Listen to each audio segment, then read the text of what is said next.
அழகு மிகுந்த ராஜகுமாரி மேகமாக போகிறாள்.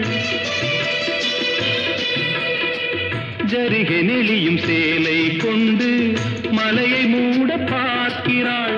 பள்ளம் சிலர் உள்ளம் என ஏன் படைத்தான் ஆண்டவன்?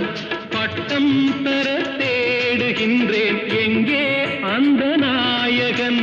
மலையின் காட்சி இறைவன் ஆட்சி. செந்தாழம் பூவில் வந்தாடும் தென்றல் என் மீது மோதுதம்மா.